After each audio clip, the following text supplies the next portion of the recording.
जगत में प्रत्येक व्यक्ति को किसी ना किसी प्रकार की निर्बलता अवश्य होती है। जैसे कोई बहुत तेजी से दौड़ नहीं पाता तो कोई अधिक भार नहीं उठा पाता, कोई असाध्य रोग से पीड़ित रहता है तो कोई पढ़े हुए पाठों को स्मरण में नहीं रख पाता। ऐसे अनेकों उदाहरण और भी हैं। क्या आप किसी ऐसे व्यक्ति को जानते हैं जिसे सब कुछ प्राप्त हो और हम जीवन की उस एक निर्बलता को जीवन का केंद्र मानकर जीते हैं? इस कारणवश हृदय में दुख और असंतोष रहता है सदा। निर्बलता मनुष्य को जन्म से अथवा संजोग से प्राप्त होती है, किंतु उस निर्बलता को मनुष्य का मन अपनी मर्यादा बना लेता है। किंतु कुछ व्यक्ति ऐसे भी होते हैं जो अपने पुरुषार्थ और श्रम से उस निर्बलता को पराजित कर देते हैं। क्या भेद है उनमें और अन्य लोगों में? यह आपने कभी विचार किया है? सरल सा उत्तर है इसका। जो व्यक्ति निर्बलता से पराजित नहीं होता, जो पुरुषार्थ करने का साहस रखता है हृदय में, वो निर्बलता को पार कर जाता है। अर्थात निर्बलता अवश्य ईश्वर देता है, किंतु मर्यादा मनुष्य का मन ही निर्मित करता है। स्वयं विचार कीजिए।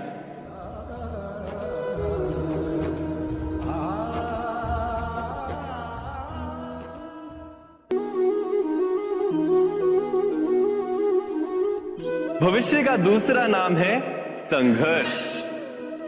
हृदय में आज इच्छा होती है और यदि पूर्ण नहीं हो पाती तो हृदय भविष्य की योजना बनाता है।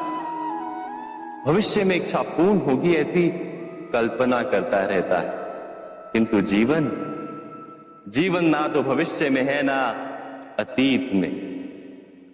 जीवन तो इस क्षण का नाम, अर्थात इस क्षण का अनुभव ही जीवन का अनुभव। पर हम ये जानते हुए भी इतना सा सत्य समझ नहीं पाते। या तो हम बीते हुए समय के स्मरणों को घेर कर बैठे रहते, या फिर आने वाले समय के लिए हम योजनाएं बनाते रहते हैं और जीवन जीवन बीत जाता है। एक सत्य यदि हम हृदय में उतार लें कि ना हम भविष्य देख सकते हैं, ना ही भविष्य निर्मित कर सकते हैं, हम तो केवल धैर्य और साहस के साथ भविष्य को आलिंगन दे सकते हैं, स्वागत कर सकते हैं भविष्य का। तो क्या जीवन का हर पल जीवन से नहीं भर जाएगा? स्वयं विचार कीजिए।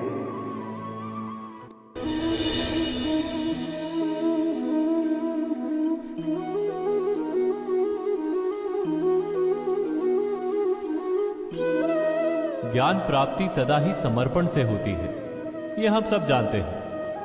किंतु समर्पण का वास्तविक महत्व क्या है? क्या हमने कभी विचार किया?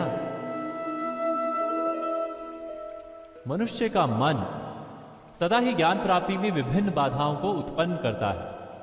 कभी किसी अन्य विद्यार्थी से ईर्ष्या हो जाती है, कभी पढ़ाए हुए पाठों पर संदेह जन्मता है, और कभी गुरु द्वारा दिया गया दंड मन को अहंकार से भर देता है। नहीं, क्या ऐसा नहीं होता? न जाने कैसे कैसे विचार मन को भटकाते हैं, और मन की इसी अयोग्य स्थिति के कारण हम ज्ञान प्राप्त नहीं कर पाते। मन की योग्य स्थिति केवल समर्पण से निर्मित होती है। समर्पण मनुष्य के अहंकार का नाश करता है, ईर्ष्या, महत्वाकांक्षा आदि भावनाओं को दूर कर हृदय को शांत करता है और मन को एकाग्र करता है।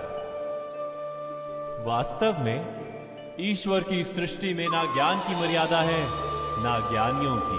गुरु दत्तात्रेय ने तो गाय और श्वान से भी ज्ञान प्राप्त कर लिया था। अर्थात विषय ब्रह्म ज्ञान का हो या जीवन के ज्ञान का या गुरुकुल में प्राप्त होने वाले ज्ञान का, उसकी प्राप्ति के लिए गुरु से अधिक महत्व है उस गुरु के प्रति हमारा समर्पण। क्या यह सत्य नहीं?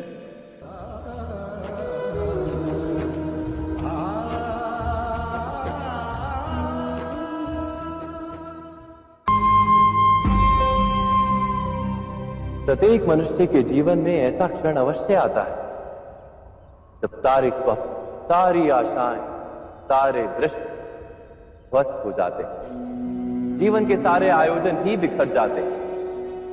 एक और धर्म होता है और दूसरी ओर सुख। इसी को धर्म संकट कहते हैं।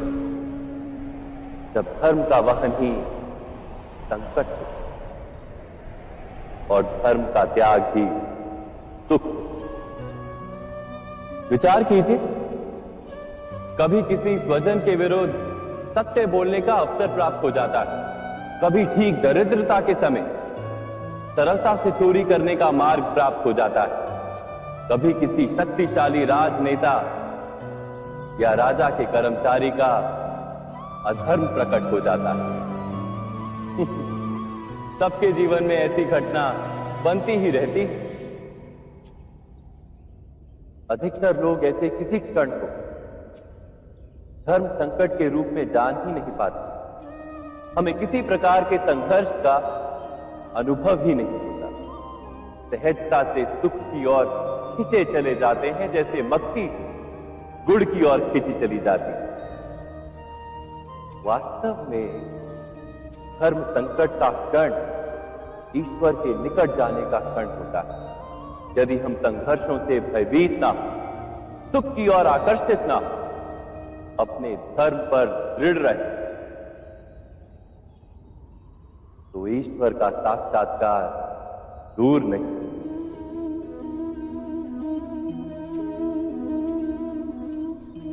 पवन से युद्ध करने वाला पत्ता यदि पेड़ से गिरता है तो भी आकाश की ओर उठता है।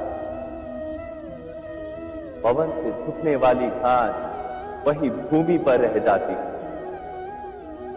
अर्थात धर्म संकट से यदि हम संकट को ही टाल दें